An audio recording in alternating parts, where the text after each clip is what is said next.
Welcome, ladies, to Following Christ. Merry Christmas to everybody.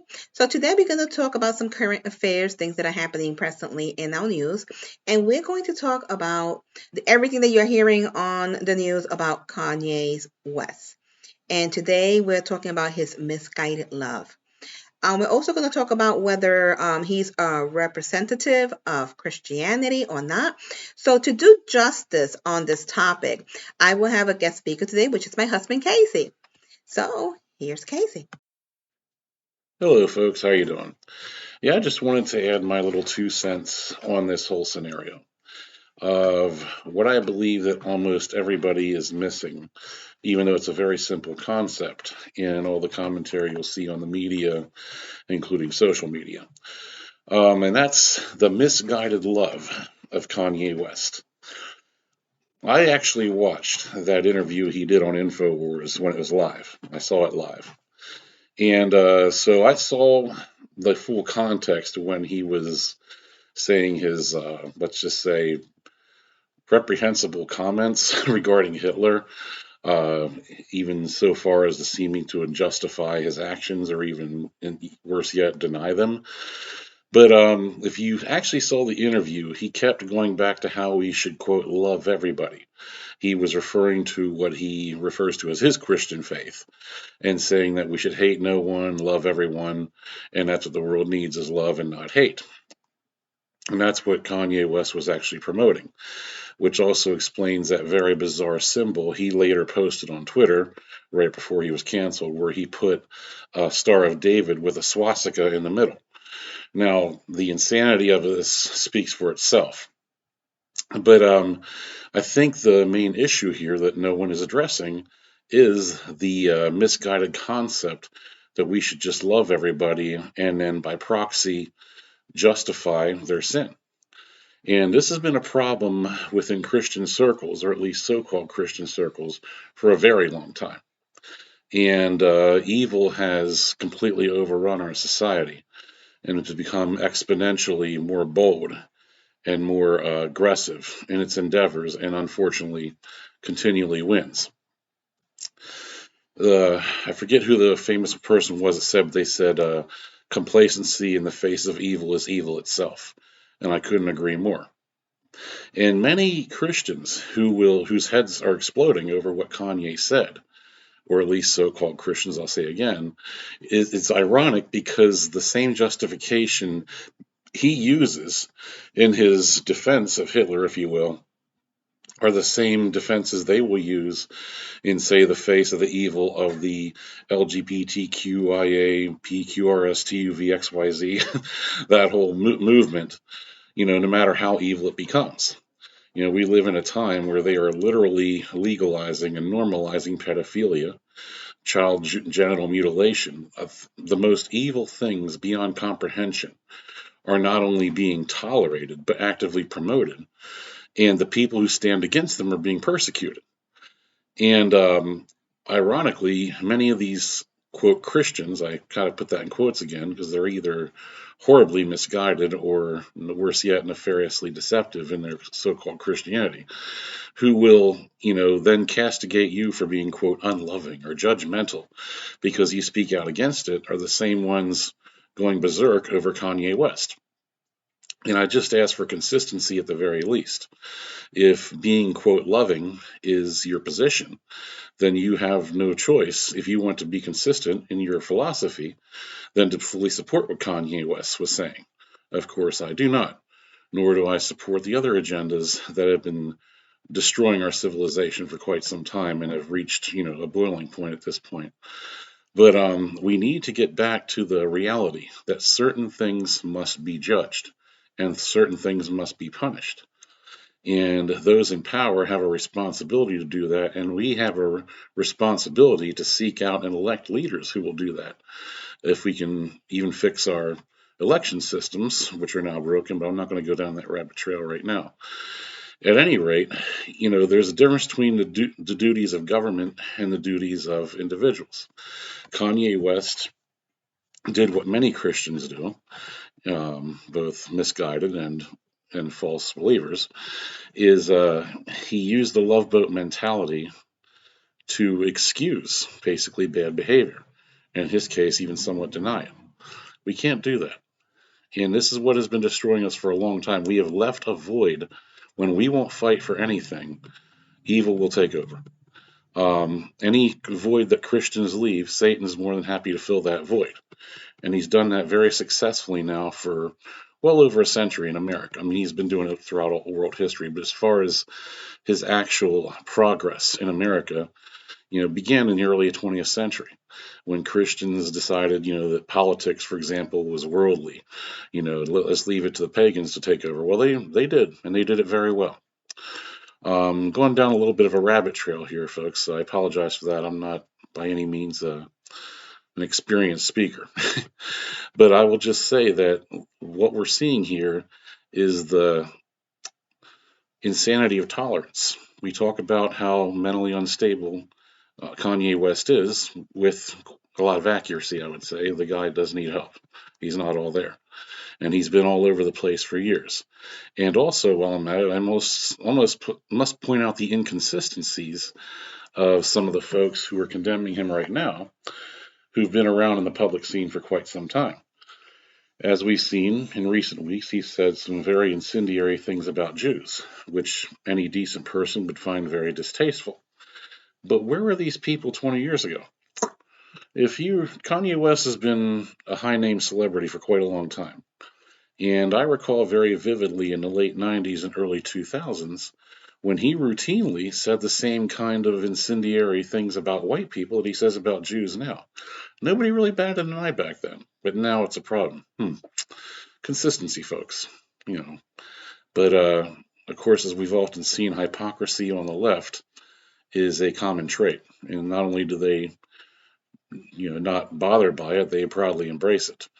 But again, I'm trying not to get down the rabbit trails here, but I want to stick to the main point is we need to get back to the fact that it is a Christian's job to judge at times. The Bible tells us to judge all things. The verses that say, judge not that ye be not judged, and love everybody, context is everything. If you read those chapters from Matthew chapter 5 and others where it talks about not judging, it is about us trying to make judgments on people's motives when we don't know what their motives are. It's about judging people's inner thoughts, which we have no right to do. It's also about hypocrisy. It says, judge not that ye be judged, for thou, O man, doest the same things. Those verses are always talking about one of two things: hypocrisy, where you are full of sin yourself while pointing the finger at somebody else, or it's people who are trying to analyze somebody's innermost thoughts and beliefs, which is what political correctness is all about. That's what cancel culture is all about: silencing people's voices so they cannot speak or express what they think. Judging people's motives and judging people's thoughts and innermost beliefs and feelings is something that only God has the right to do. Man was given not only the right, but the responsibility to judge actions. That's what government is for. And that's why government must be used to punish evil. Unfortunately, in our case these days, it's used to do just the opposite, to punish good. But again, I want to stay off that rabbit trail.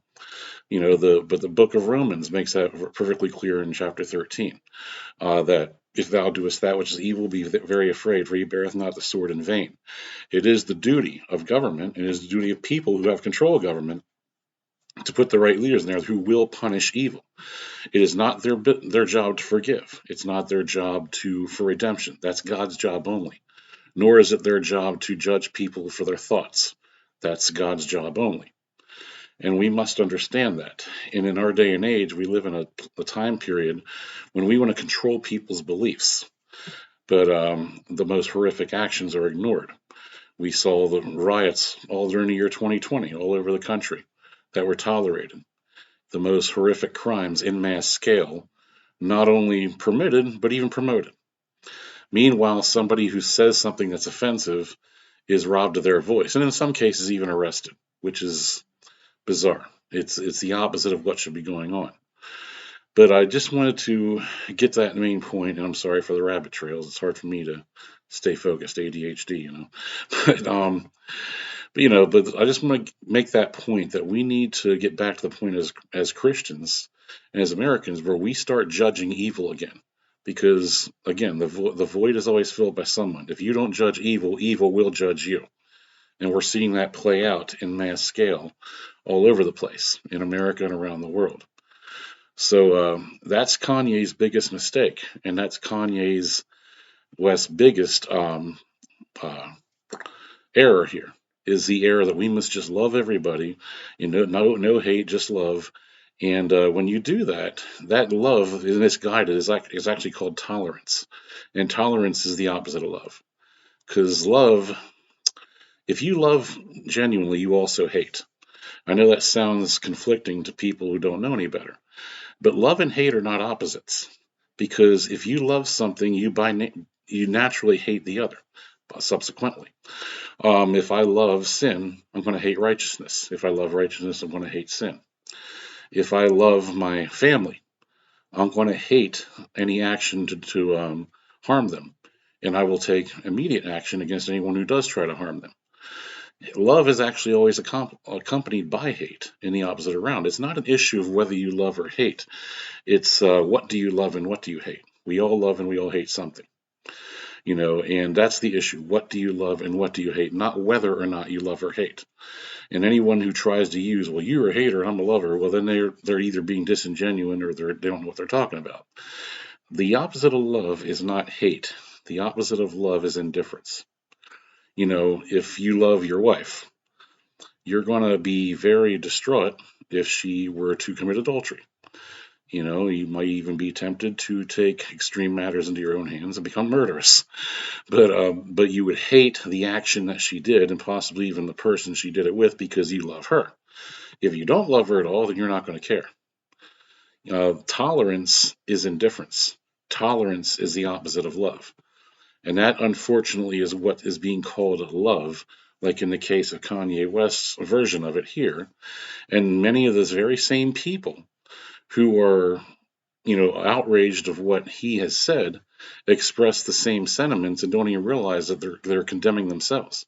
You point that finger, three are pointing right back at you, and they are guilty of the same thing. The same people who will be outraged over his comments about Hitler, rightfully so, are the same ones that willfully turn a blind eye to what the entire deviancy degeneracy movement, known as the LGBTQ ad infinitum, that's doing to our civilization, including the most vile violations imaginable to the most innocent and vulnerable among us, namely our children. And so, again, I asked for consistency and I asked for correct perspective.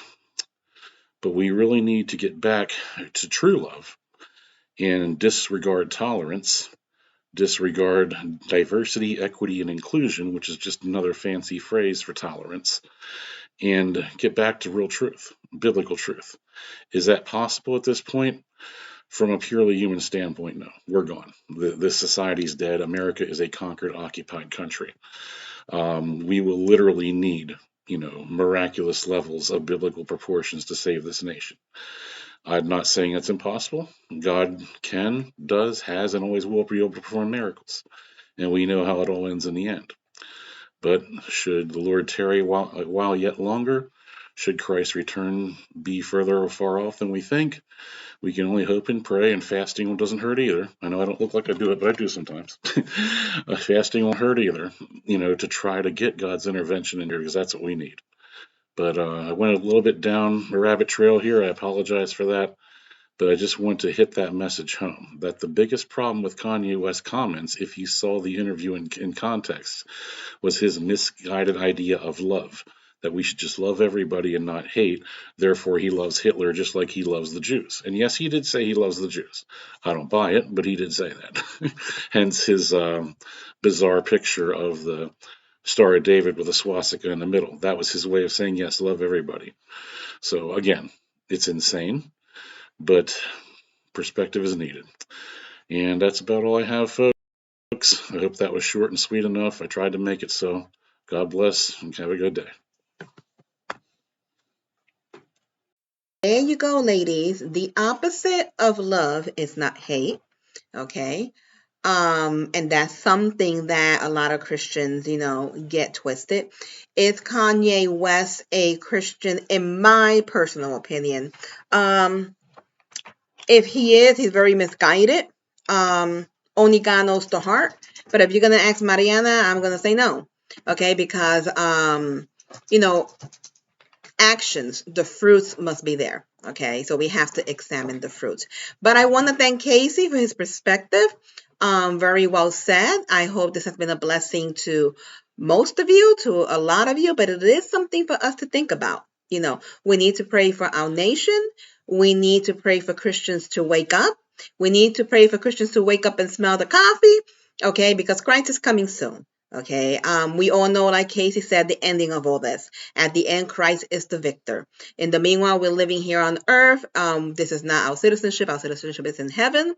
But we need to try to reach as many as we can for Christ, because honestly, the society has gone insane.